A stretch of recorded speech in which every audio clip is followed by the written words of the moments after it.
The date is December 24th, 1914. The place is the Western Front, a scar of mud and blood that stretches across Europe. World War I has been raging for 5 months. It was supposed to be the war to end all wars, a quick conflict where heroes would be home by Christmas. But Christmas has arrived, and the heroes are not home. They are freezing to death in holes dug into the earth. Imagine the scene. It is a moonlit night, crisp and dangerously cold. The ground is frozen, hard as iron. On one side, you have the British trenches. On the other, just 50 yards away, lie the German trenches. In between them is no man's land. A hellscape of barbed wire, shell craters, and unburied bodies. 4 months, these two sides have been killing each other with machine guns and artillery. Hate is supposed to be the only emotion allowed here. But tonight, something impossible is about to happen. The silence of the night is usually broken by the crack of a sniper's rifle. But tonight, the British soldiers hear a different sound. It is a sound so strange in this place of death that they think they are hallucinating. It is the sound of singing. From across the frozen mud, from the enemy trenches, deep voices are drifting through the mist. They are singing Stille Nacht, Heilige Nacht. The British soldiers do not know the German words, but they know the melody. It is Silent Night. A young British soldier, shivering in his coat, looks at his sergeant. "Do you hear that?" he asks. The sergeant nods, his grip on his rifle loosening. Slowly, hesitantly, the British soldiers begin to sing back. They sing the English version. Silent night, holy night. All is calm, all is bright. For a few minutes, the two armies become a choir. The voices blend together in the freezing air, rising above the barbed wire. The language is different, but the hymn is the same. The feeling is the same. It is a shared memory of home, of family, of peace. Then, the singing stops. A voice calls out from the German side in broken English. "You know shoot, we know shoot." The British officers are suspicious. This could be a trap, a trick to get them to show their heads so the snipers can pick them off. They order their men to stay down, but curiosity is a powerful force. Slowly, a single figure climbs out of the German trench. He is not holding a weapon.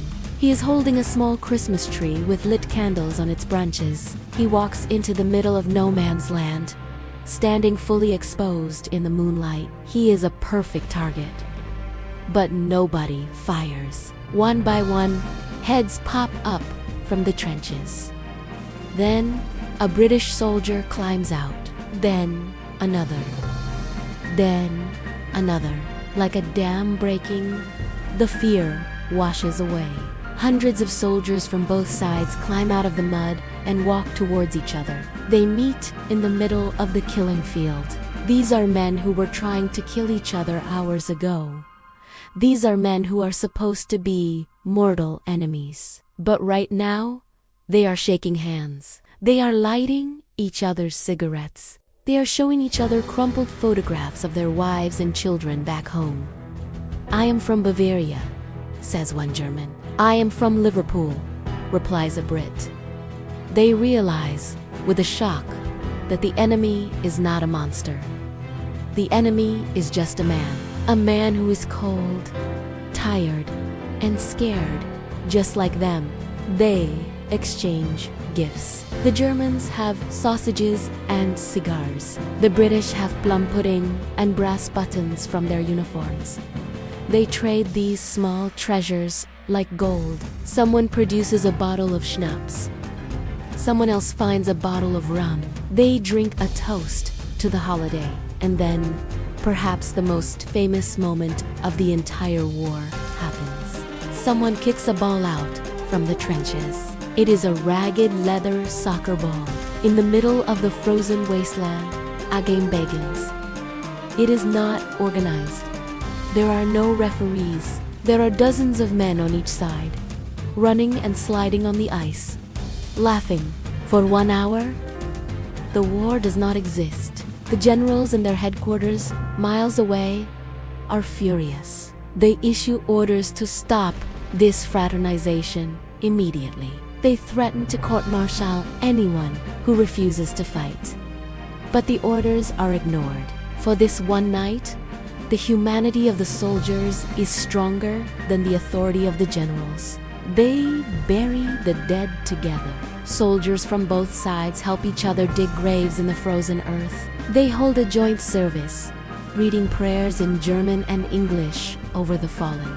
It is a moment of profound sorrow and profound respect. As the dawn of Christmas Day breaks, the magic begins to fade. The officers, afraid of punishment, order the men back into their trenches. The handshake lingers.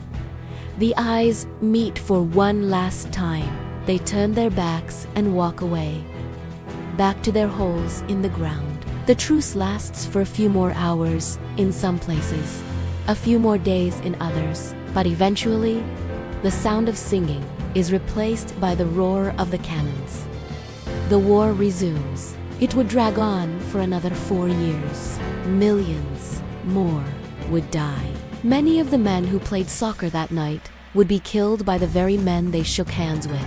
But the story of the Christmas truce of 1914 survived. It survived because it proved a truth that no propaganda could hide. It proved that war is not natural to the human spirit. It proved that even in the darkest place on earth, light can find a way in. It reminds us that the person on the other side of the line is not a demon. They are a father, a son, a brother. It reminds us that peace is not something that is signed on a piece of paper by politicians in suit. Peace is a choice made by individuals. Today, more than a century later, we remember the miracle in the mud. We remember the night the guns fell silent. It stands as a beacon of hope in human history. It tells us that if soldiers in the hell of World War I could find a way to be kind to each other, then surely we can find a way to be kind to each other today.